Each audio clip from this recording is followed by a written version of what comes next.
El plan de romper un florero y armar un tierrero para luego dar el grito de la independencia había sido todo un éxito.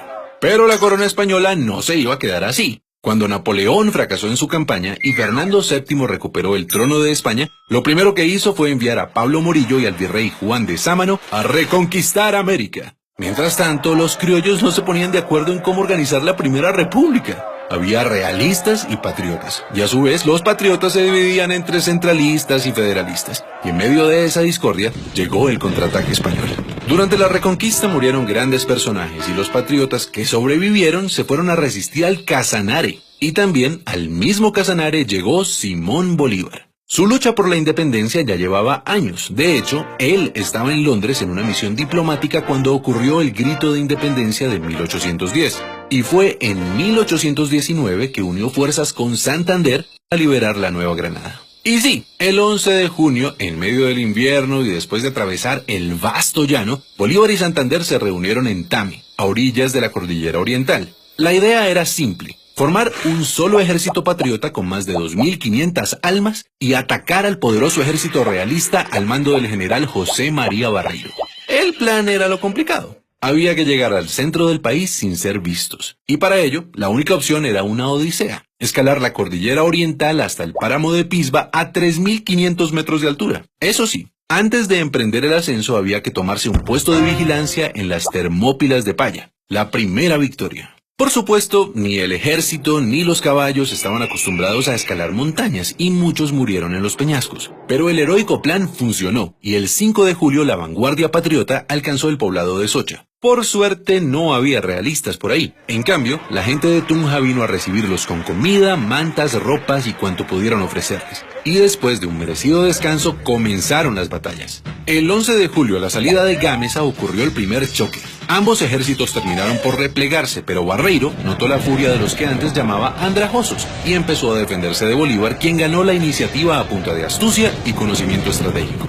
Los patriotas avanzaron en Tasco, Beteitiva y Serinza. Cuando Barreiro vio que llegaban patriotas por el valle de Duitama, se sintió rodeado y el 17 de julio abandonó su cuartel en Tópaga para ir a pertrecharse en Paipa y tratar de prender alarmas en Santa Fe. La iniciativa estaba del lado de los patriotas, y en la madrugada del 25 de julio, un día después del cumpleaños de Bolívar, el ejército patriota decidió lanzar el siguiente ataque. Sin embargo, cruzar el río Sogamoso en invierno no era fácil, y eso le dio tiempo a Barreiro de ubicar sus tropas en los terrenos más altos, los cerros del Picacho y el Cangrejo, desde donde se domina todo el pantano de Vargas. Los patriotas quedaron en desventaja entre el río y el ejército realista que los esperaba. Era una guerra a muerte. El combate del pantano empezó a las 10 de la mañana y fue el más sangriento. La infantería patriota con Santander al mando trató de tomarse el cerro del Picacho 4 veces, pero siempre debía retroceder hasta la quebrada de Varguitas. Al ver a su enemigo debilitado, Barreiro clavó la bandera española en el cerro y gritó: ¡Viva España! ¡Viva el rey de España! Y se lanzó a toda carga contra los patriotas. Bolívar dijo: se nos vino la caballería encima y se nos perdió la batalla. En esas apareció el coronel Juan José Rondón, un intrépido llanero seguido de 14 jinetes, y le dijo a Bolívar: mi general, ¿cómo vamos a perder si nosotros no hemos peleado? Y pidió una última oportunidad de atacar. Bolívar contestó: coronel Rondón, salve a usted la patria. Al oír eso, Rondón y sus hombres se transformaron en centauros y se lanzaron contra el escuadrón realista. Y esos 14 jinetes cambiaron el rumbo de la batalla decisiva en la campaña libertadora. Barreiro comprendió que estaba en desventaja y comenzó a retroceder por Sogamoso hacia Santa Fe. Pero Bolívar sabía que los realistas querían unir fuerzas con el virrey Sámano, así que en medio de la noche, sin prender ni una lumbre, partió hacia Tunja con la intención de cortarles el paso. Y llegó la mañana del 7 de agosto de 1819. Desde el Alto de San Lázaro, en Tunja, Bolívar y el jefe del Estado Mayor habían observado los movimientos del ejército realista.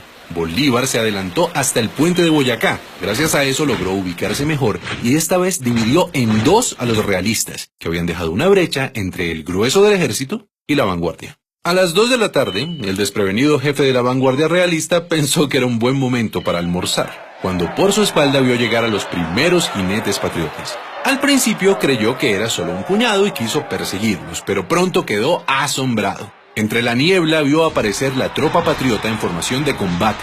Durante la batalla, Bolívar se ubicó en lo alto, en la Casa de Teja, para controlar los movimientos desde ahí, A las 3 de la tarde la pelea era intensa, pero los patriotas estaban comunicados entre sí, mientras que los realistas seguían divididos. El general Santander hizo retroceder a la vanguardia realista hasta el otro lado del puente de Boyacá, donde los patriotas los esperaban. Y aunque el grueso del ejército de Barreiro atacó, otra vez Rondón y sus lanceros embistieron sin miedo, de frente y por el centro. La victoria fue rápida y contundente. Barreiro fue arrestado y el ejército realista se dio por vencido. Así, a las 4 de la tarde del 7 de agosto de 1819 terminó la batalla, y con ella una travesía que abrió las puertas a la independencia de todo un continente. Celebremos la batalla de Boyacá recordando a todos aquellos hombres y mujeres que lucharon por nuestra libertad.